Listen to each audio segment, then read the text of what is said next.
अस्सलाम वालेकुम गाइस। उम्मीद है आप खैरियत से होंगे। तो आज का हमारा टॉपिक है earth and it's characteristics.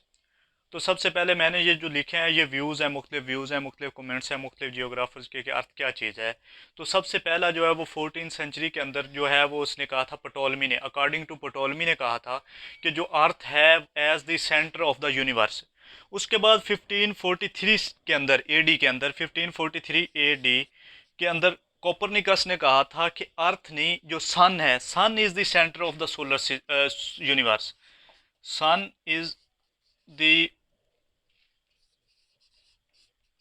Centre of the universe. ये कोपरनिकस ने कहा था कि अर्थ सेंटर नहीं है, जो सन है वो सेंटर है यूनिवर्स का। तो थर्ड नंबर पे केपलर।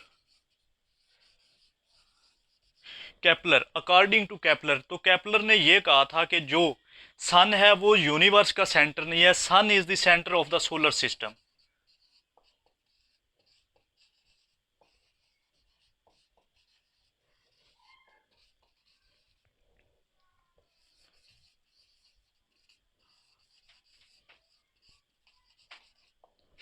सन जो है वो सोलर सिस्टम का सन जो है वो सेंटर है, sun is the centre of the solar system, solar system के सेंटर के अंदर सन है। तो ये मुख्तलिफ व्यूज़ एंड कमेंट्स हैं मुख्तलिफ जियोग्राफर्स के जो हमने अभी डिस्क्राइब किए हैं। तो अगले नंबर पे चलते हैं, आगे चलते हैं कि अर्थ के बारे में, अर्थ एंड इट्स करेक्टरिस्टिक। तो अर्थ की शेप के बारे में हम डिस्कस करते हैं कि अर्थ की शेप कौन सी है। अर्थ की शेप कौन सी है, तो नंबर वन पे अर्थ की शेप कौन सी है, तो नंबर वन पे हम डिस्कस करते हैं कि अर्थ की शेप क्या है। तो अर्थ की जो shape of earth,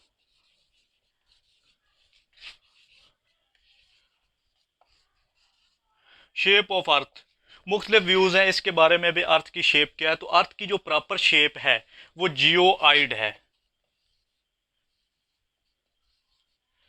Jio mean जमीन को कहते हैं और आइड मीन मानद, जमीन की मानद। ये अर्थ की प्रॉपर शेप है जिसको हम।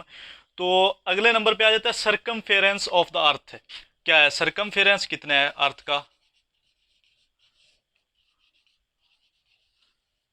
सरकमफेरेंस कितना है, तो जो इक्वेटोरियल सरकमफेरेंस है वो 40,057 किलोमीटर है।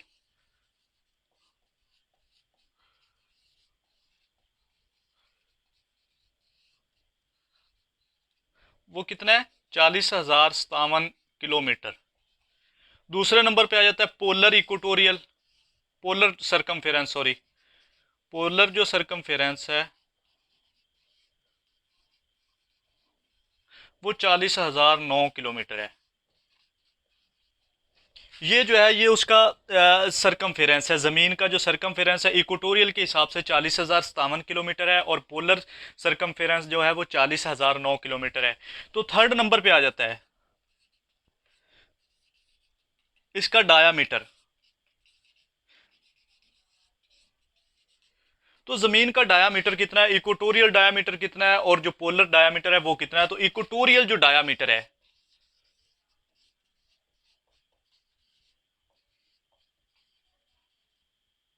इक्वेटोरियल डायामीटर जो है वो ज़मीन का है 12,758 किलोमीटर।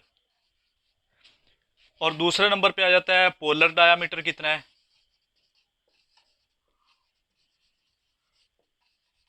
वो 12,740 किलोमीटर। ये ज़मीन का इक्वेटोरियल एंड पोलर डायामीटर है।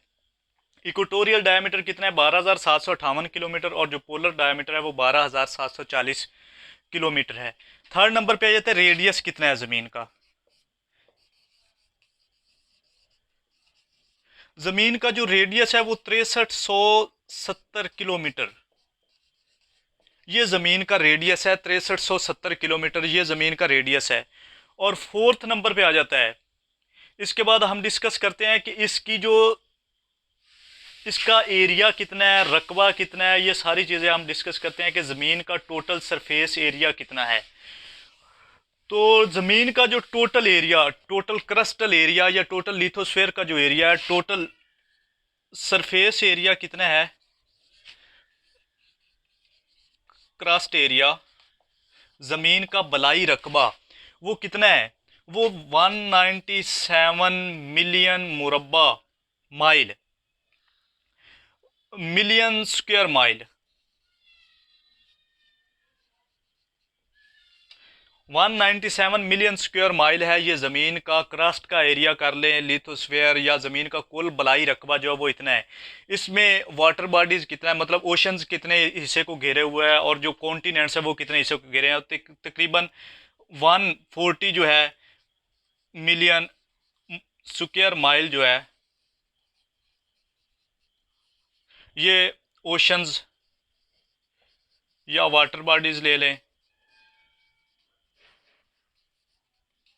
ये वाटर बॉडीज़ ने घेरा हुआ है 140 मिलियन स्क्वायर माइल्स, और जो बाकी रकबा बचता है तकरीबन 57 मिलियन स्क्वायर माइल जो है वो कॉन्टिनेंट्स हैं।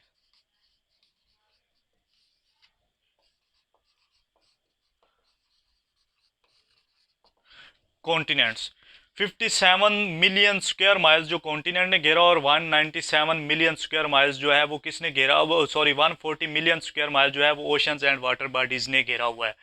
लास्ट पे आ जाता है इसका जो अर्थ कैरेक्टरिस्टिक्स के अंदर है, हम इसकी रोटेशन और रेवोल्यूशंस को डिस्कस करते हैं, जो कि पिछले लेक्चर में भी मैंने बताई थी लेकिन उसमें डिटेल से नहीं बताया था।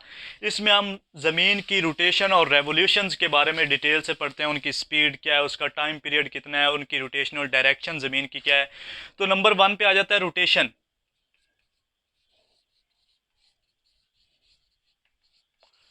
तो ज़मीन मतलब किस डायरेक्शन में रोटेट करती है, तो वो ज़मीन जो है वेस्ट टू ईस्ट में करती है, वेस्ट टू ईस्ट रोटेट करती है, rotate on its axis west to east. ज़मीन अपनी इमेजिनली जो लाइंस है उसके गिर्द वेस्ट टू ईस्ट में करती है।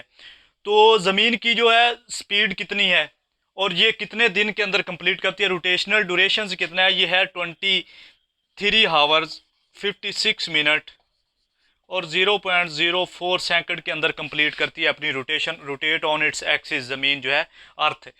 तो इसकी स्पीड क्या है, तो इसकी स्पीड जो है वो तकरीबन 1677 किलोमीटर पर हावर के हिसाब से है।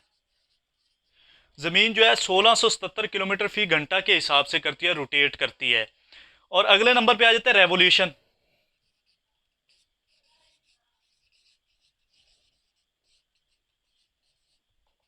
ज़मीन की रेवोल्यूशन, तो ज़मीन की रेवोल्यूशंस क्या है विद रिस्पेक्ट टू ज़मीन सूर्य के गिर्द कितनी स्पीड के अंदर घूमती है और कितने टाइम पीरियड के अंदर ये अपनी रेवोल्यूशंस कंप्लीट करती है। तो इसका जो टाइम पीरियड है वो 365 डेज और 8 आवर्स, 8 घंटों के अंदर कम करती है, 365 डेज और 8 आवर्स के अंदर करती है। और इसकी स्पीड क्या होगी, तो इसकी स्पीड जो है ज़मीन की 1677 किलोमीटर पर मिनट। ये ज़मीन की है रोटेशन एंड रेवोल्यूशन। रोटेशन ये दोनों बता दिए मैंने कि इसका टाइम पीरियड कितना है और इसकी स्पीड कितनी होगी, इसका टाइम पीरियड, स्पीड और ये सारी चीज़ें मैंने बताई है। अर्थ एंड इट्स कैरेक्टरिस्टिक्स के अंदर आता है ये सारी चीज़ें, रोटेशन और रेवोल्यूशन। तो चले नेक्स्ट टॉपिक जो हमारा होगा वो एपीहीलियन, पेरीहीलियन, एपीजी, एपोजी, पेरीजी, इसके ऊपर होगा। तो इंशाल्लाह हम उसको भी डिटेल से स्टडी करेंगे। तो उससे पहले आप हमारे चैनल को सब्सक्राइब कर दें। अल्लाह हाफिज़।